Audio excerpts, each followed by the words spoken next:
Yan, ito yung sunod. Naku, mga kababayan. Oh. So, eto ngayon, mga kababayan, sabi ko nga sa inyo, mga kababayan, kapagka ang baso kapagka may lamat, anong gagawin? Paki-comment mga kababayan. Kapagka ang baso may lamat, anong gagawin? 'Di ba itatapon na, hindi na gagamitin. Kapagka ang itlog ay may crack, mabebenta mo pa ba o hindi na? Para sa akin mabebenta ko pero murang halaga na. O sa madaling salita, kapagka may lamat na, mahirap na magtiwala. Yeah? Kapagka may lamat na, mahirap magtiwala. Kung naalala niyo mga kababayan nung nakaraang linggo, usap-usapan na si Chis Escudero ang gagawing presiding officer or hahawak sa impeachment ni Sara. So ngayon, mga kababayan, nagkatotoo nga. Nagkatotoo nga ang usapin at ang ating nireaksyonan na si Chis Escudero nga ang ginawang presiding officer ng majority para humawak sa impeachment ni Sara.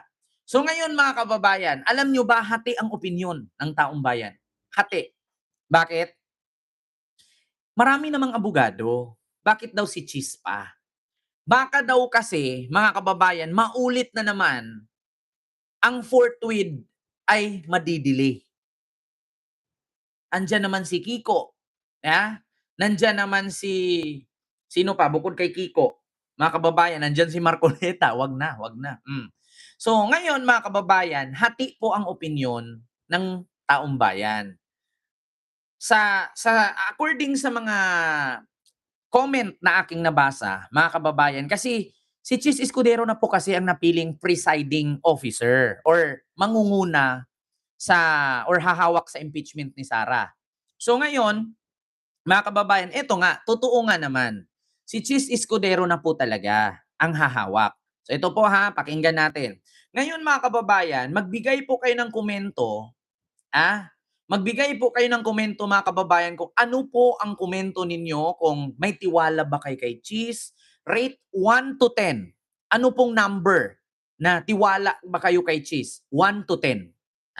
I-rate po natin. Paki-comment po sa mga rate ninyo dyan sa comment section sa 1 to 10 kung may tiwala kayo na si Chis ang hahawak, no, sa impeachment ni Sara. Paki-comment po dyan. Naku, mga kababayan, maraming 6, maraming 5, may 1, may 3. May 8. May 1. Naku, mga kababayan, ayun, may 8, may 5, may 2, may 1. 3, 5.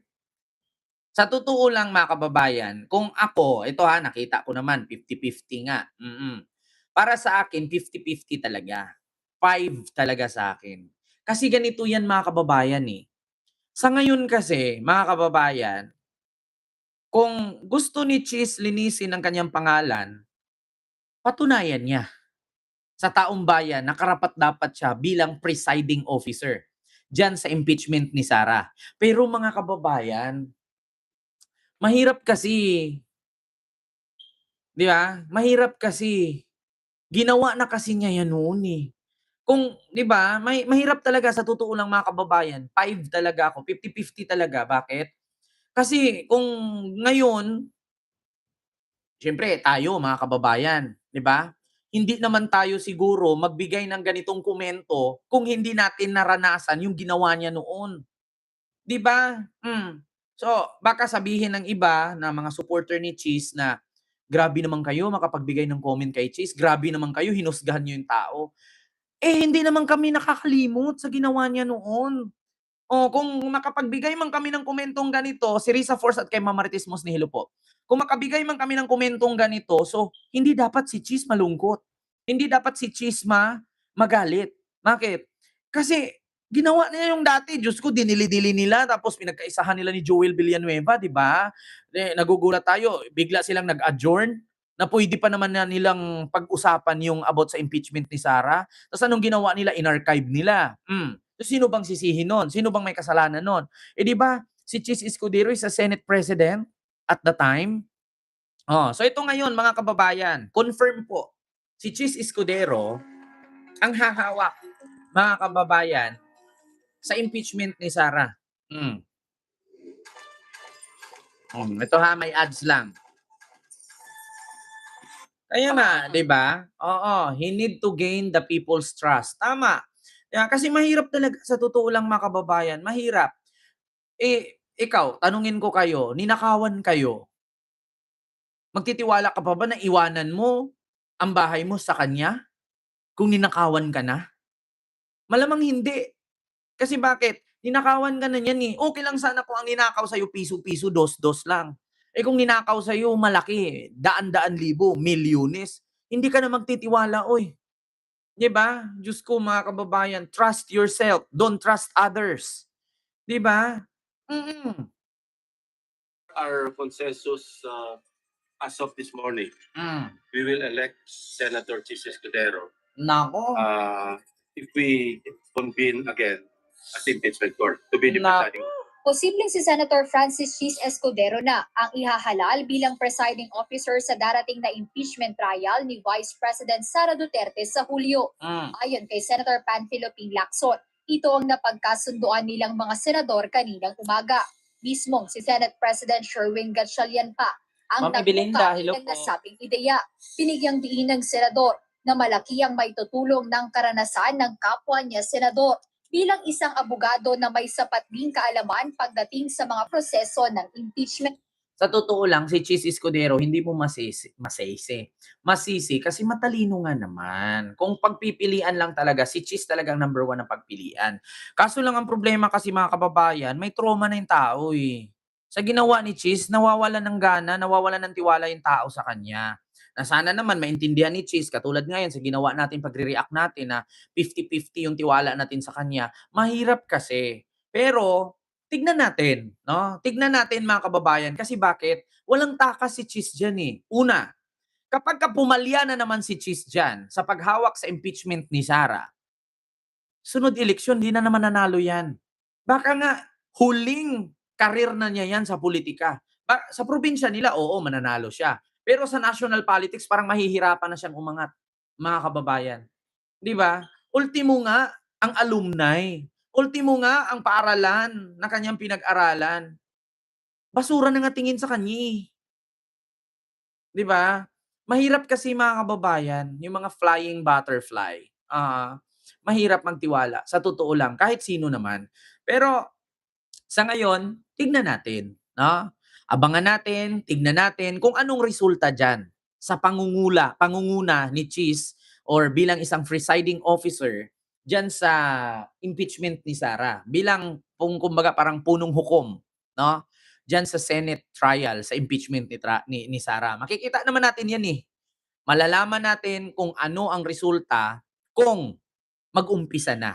Sa ngayon, para sa akin, 50-50 ang aking maibigay kay Chis. Kasi, wala eh, mahirap na magtiwala. 'Di ba? Tapos mangyayari na naman 'yan, delaying tactics, 'di ba? So, siyempre mga kababayan, pinakita na noon. Alam naman po natin na si Chis Escudero ay DDS talaga 'yan, Diyos ko naman. Sa ngayon, mm, work, work, work daw, mahirap. Mahirap mga kababayan, mahirap talaga. Hindi ko po alam kung bakit hindi si Kiko. No? Actually mga kababayan, ganito kasi yan eh. Depende kasi yan sa ano mga kababayan, depende siguro sa skills, depende siguro yan sa karanasan no na pinapahawak nila mga kababayan. 'Di ba? Ito po mga kababayan, pakinggan natin.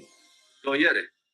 Lawyer Kasi nga. para at saka may experience na rin siya sa impeachment. Yun ang consensus namin as of this morning. Pwede magbago. And si Senator Wait lang ha mga kababayan. May nagtanong nga mga kababayan si Senator ano daw? Si Senator mismo, Senate President Pinang nag-suggest din. Samantala, mariing itinanggi ni Senator Lacson ang mga espekulasyon na bahagi ito ng kanilang negosasyon para piliting lumipat ng panig si Senator Escudero. Binigyang diin ng mambabatas na ang tanging layunin ng hakbang na ito ay upang matiyak ang maayos at mabilis na takbo ng pagdinig. Kami-kami yun. Matalino din kasi si Cheese, mga kababayan. Kailangan talaga meron kang So sa madaling salita, mga kababayan, makukonvict na kaya si Sarah? Matatapos kaya itong trial na 'to? Hindi ba kaya ma-archive na naman uli? Ma'am Nits Favilla Sapanta, hello po. And kay Junicio, hello po. And kay Sir Michael, hello po sa'yo diyan, sir. So ang mangyari diyan na tear maker, hello po. So, ano kaya, 'no? Abangan na lang po natin, mga kababayan. Wag muna nating pangunahan kasi mahirap. Basta sa akin, yung reaction ko diyan, yung maibigay kong rate para kay Cheese Escudero is talagang sa 1 to 10 is 5, 'no? 50-50 talaga ako kay Cheese. At least hindi natin siya sinero, 'no? 50-50 ako kay Cheese. Kasi nga may experience na tayo, eh. May trauma na tayo, eh, 'di ba? So tignan na lang po natin. Baka naman kasi, mga kababayan, baka naman kasi gusto ni Cheese na linisin yung pangalan niya. Baka naman kasi gusto ni Cheese bumawi, 'di ba? Baka naman kasi gustong bumawi nung tao. Pagbigyan natin, mga kababayan. Lahat naman tayo, alam niyo naman ang Pilipino, alam niyo naman ang kultura ng Pilipino, 'di ba? Na tawag dito, we believe the sanctity of human life. Ay, Bible version, baka magalit si Alan sa akin, ha. Oh, alam niyo naman ang kulturang Pilipino, mga kababayan. We believe the sanctity of human life. Oo, sagrado ang buhay ng tao. So, alam naman po natin na kung mayroong kasalanan yung tao at gustong magbago, bigyan natin Diyos ko. Diyos nga nakapagpapatawad. Tayo pa kaya? Hindi naman tayo Panginoon. Yeah? Bigyan natin ng pagkakataon yung tao. Baka naman kasi gustong magbago at linisin yung kanyang pangalan at nakita niyo naman na ang kanyang mga kamalian noon ay gusto niyang tapalan yung mga butas ng kanyang ginawa noong panahon na unang impeachment ni Sara. Baka naman kasi, mga kababayan. At baka napagtanto-tanto niya na ultimo mga ka-alumni at mga kaklase niya sa paaralan na kung saan ay nirerespeto siya ay biglang nawala ng tiwala sa kanya. Baka naman kasi gustong bumawi ng tao. Pagbigyan natin, mga kababayan. Tao lang din naman po nagkakamali. Hindi naman tayo Diyos. Hindi tayo anak ng Diyos na nasa kulungan ngayon. 'Di ba? Hindi tayo anak ng Diyos na nasa kulungan ngayon. Pagbigyan natin yung tao. Yeah? Hintayin natin. Baka naman kasi. Yeah? Baka naman kasi magbago ang tao. So yun lamang, mga kababayan, no, patungkol kay Cheese Escudero sa pagiging presiding officers, no, or officer sa impeachment ni Sara Duterte sa Senado. Siya po ang napili ng bagong Senate President na si Win Gatchalian. So para sa akin 50-50.